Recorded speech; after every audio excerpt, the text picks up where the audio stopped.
Hi, my name is Beth, and welcome to my December reading journal wrap-up.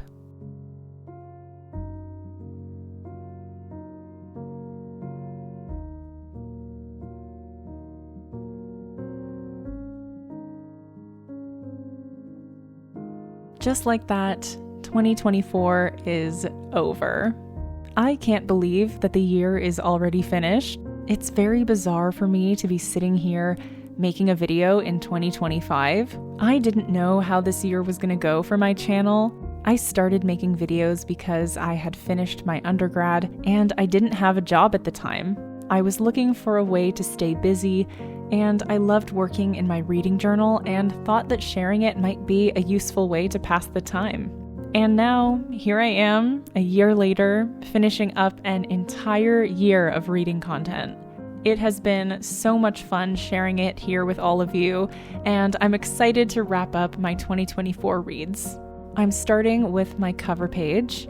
I went with this deep blue scrapbook paper.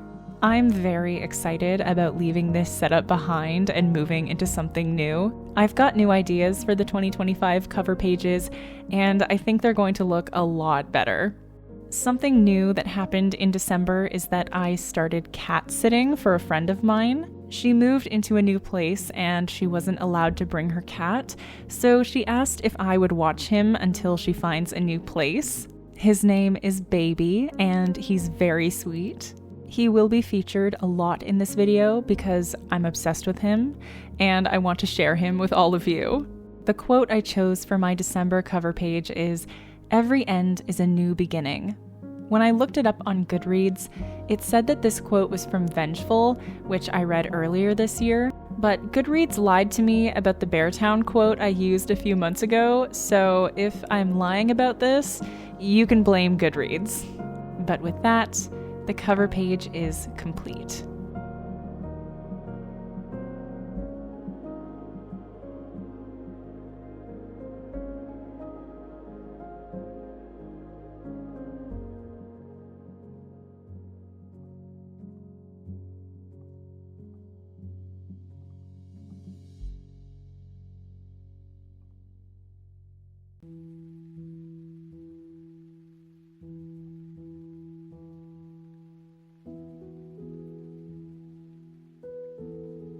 The first book I read in December was I'm Glad My Mom Died by Jeanette McCurdy. I mentioned last month that I had finished all my required books for school, but that wasn't entirely true. I'm Glad My Mom Died wasn't on the syllabus for my memoir class, but I chose to write about it for my final essay, so I had to read it. If you're unfamiliar with Jeanette McCurdy, she is a writer, director, and actress who got her big break on Nickelodeon's iCarly. This book explores the complicated relationship Jeanette had with her mother, Deborah, before she passed away from cancer. Jeanette was forced into acting at age... Sir, do you mind? I'm on a tight schedule here. Jeanette was forced into acting at age 6 because it was her mother's dream, and this kickstarts a highly abusive mother-daughter relationship. Jeanette's mother enforces a lot of ideals onto her, such as the idea of perfection in performance, maintaining youth, desiring dependency, and a controlled body image. She introduced Jeanette to disordered eating when she was 11, and both weight management and her mother's control continued to play a role in her life even after her mother passes away. This book challenges the idea of romanticizing the dead, especially parents, and it opens up a discussion on how we should vocalize complicated feelings about loved ones. I read this book for the first time last year.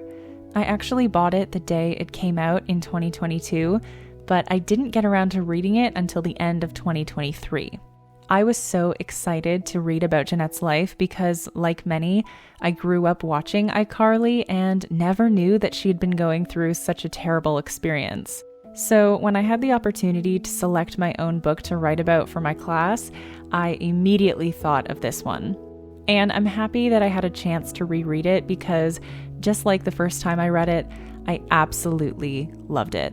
This book, like many of the memoirs I've read this year, is tough to get through. It's really hard to read about a parent treating their child in such an awful way.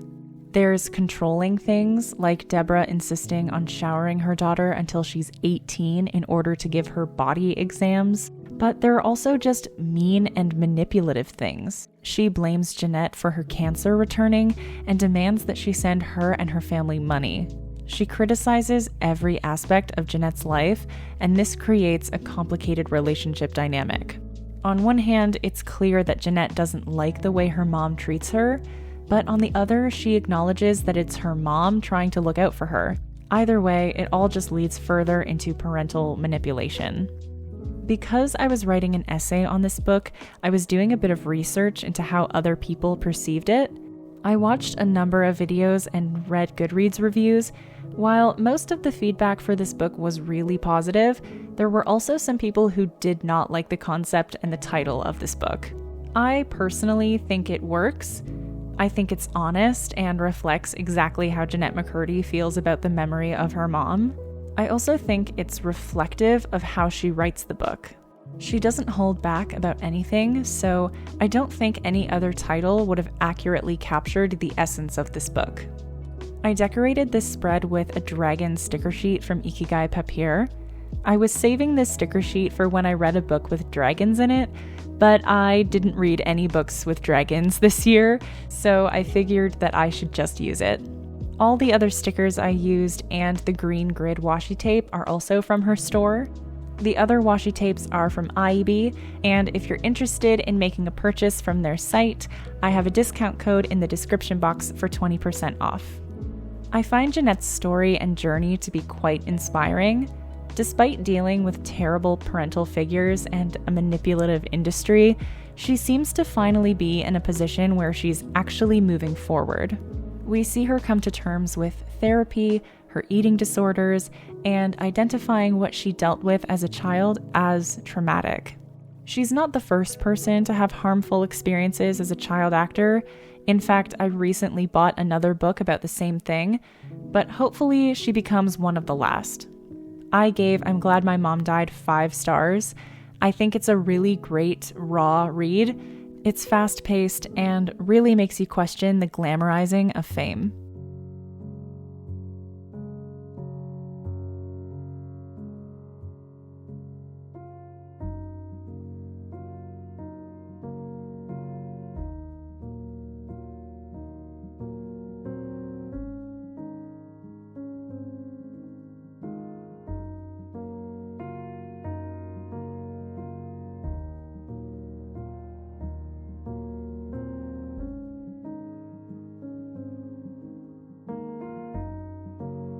Next is Us Against You by Frederick Backman, translated by Neil Smith. Back in October, I read Beartown by Frederick Backman and loved it. I did not anticipate that I would read the sequel in the same year because of school and time, but here we are. As soon as my semester was over, I picked this book up because I knew that if I didn't, it wouldn't happen until months later. And I'm so happy that I did because this book was fantastic. This book is a sequel, so I'm going to do my best to not spoil the first book, but Us Against You takes place a few months after Beartown ends. While the scandal of the first book still lingers, the townspeople are trying to move on. This effort is made a little easier when a stranger comes to town with plans on building a new hockey A-team for Beartown. Naturally, this intensifies the rivalry between Beartown and Hed, the neighboring town. But as the rivalry increases and the risks become greater, both towns learn that sometimes the risks are not always worth the reward. The biggest conversation happening in this book is about keeping politics out of hockey. This phrase is said by so many people in this book, both in Beartown and in Hed. What I think is interesting about this statement is that it proves that the adults have not grown an inch from the first book. All the adults claim that they don't want politics to mix with hockey, but all they do is perpetuate politics in hockey. There's a big debate in Beartown about whether or not to remove the standing area at the rink. This factor divides the town and is a driving force for the politicians in the town. There's also a lot of discussion about who the players on the A team should and shouldn't be, and who should or shouldn't be coaching it. Everything about Beartown hockey is political because the townspeople have made it political. But just like in the first book, they aren't willing to recognize that they are part of the problem. I was very excited to see the characters from this series again. Benji is my favorite character, and I was very happy to see him have a bigger role in this book than he did in the first one. Not all of his storyline was positive. There were a few aspects of his life that I found to be concerning, but I still really like him. I think he's one of the more interesting characters, which is a tricky statement because a lot of the characters, if not all of them, are really interesting people. Bobo is another character that I really like. He's so innocently hilarious, and I love that for him. He has a lot of emotional growth in this book, which was really nice to see. There were some characters that irritated me. I really liked a character called Anna in book 1, and while I do still like her, she did some things in book 2 that I really did not like. There was also a politician in this book called Richard Tew, and he bothered me so much. He keeps playing everyone, and I would love to see him receive some humility in the future.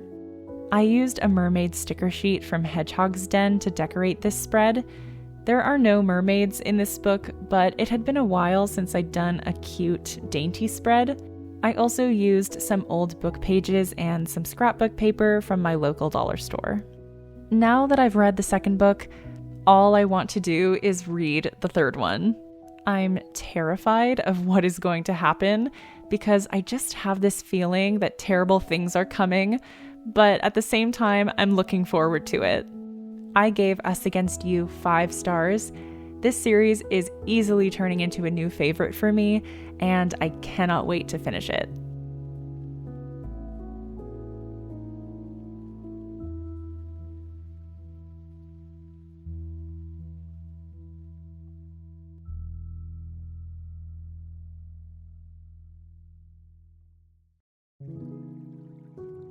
The third and final book I read in 2024 was We Had to Remove This Post by Hannah Burvutz, translated by Emma Ralt.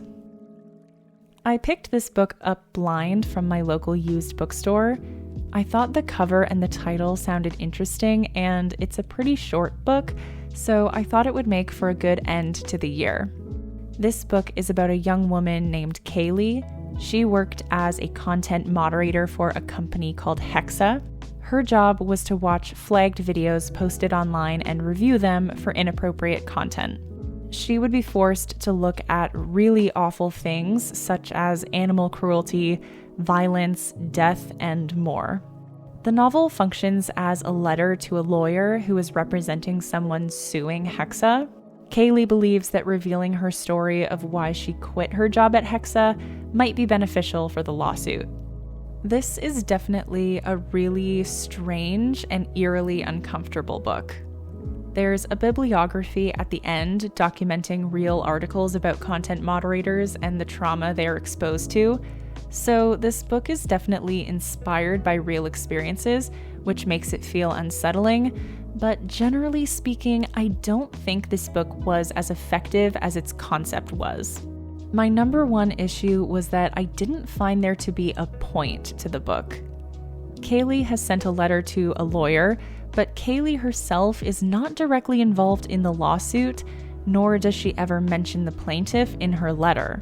She also makes it very clear that she wants to be off the record. So why does the story exist? If Kaylee doesn't want to be involved, why feel the need to write the letter at all? It won't matter in the grand scheme of things. Additionally, I found that Kaylee was lacking motivation. I'm not really sure what her want was in this book, maybe other than paying off her student debt, but it wasn't an important enough want to make sense for this book. This book has a really low Goodreads rating, and most readers find this book to be boring, and I think I have to agree with them. Kaylee writes about so many things that I just don't think would be relevant to a lawsuit. It's possible that they are relevant, but we never learn what the lawsuit is about, so her accounts of her previous dating life and her sex life and her strange stalking behavior don't feel important. She talks a lot about things that aren't Hexa-related, and I didn't find the story to move at a captivating rate. It's a short book, so you'd think it would move pretty quickly, but it doesn't. Like I said though, this book has an interesting concept because it opens up a good conversation on ethics in the workplace. There are no health resources for the employees at Hexa, which does not make any sense to me. I'd like to think that a company that tasks employees with watching horrific content would be proactive about mental health and work breaks, but that doesn't seem to be the case. It's also interesting from a morality perspective. The employees witness horrible things, but they legally can't do anything about it. They can't intervene or make reports or suggest mental health intervention because it goes against the ethics of the job. Overall, it's an interesting dilemma to explore. I decorated this page with a dark academia sticker sheet from Starjoy Studios. This sticker sheet was inspired by Babel by R.F. Kuang, and once again, I was saving it for when I read that book, but I decided that it might be a while before I actually get to reading it, so I might as well just use it now. And I'm happy that I did because I really like how this spread came out. I also used some paper from a Dark Academia scrapbook bundle on Amazon and some paper ephemera from Hobby Lobby. 2024 was so close to ending on a high, but unfortunately, this book didn't allow for that. I wasn't captivated by the story, and the ending was confusing and not as impactful as I think the author was intending. I gave We Had to Remove This Post 2 stars. Unfortunately, I think this book is going to find its way back to my local used bookstore.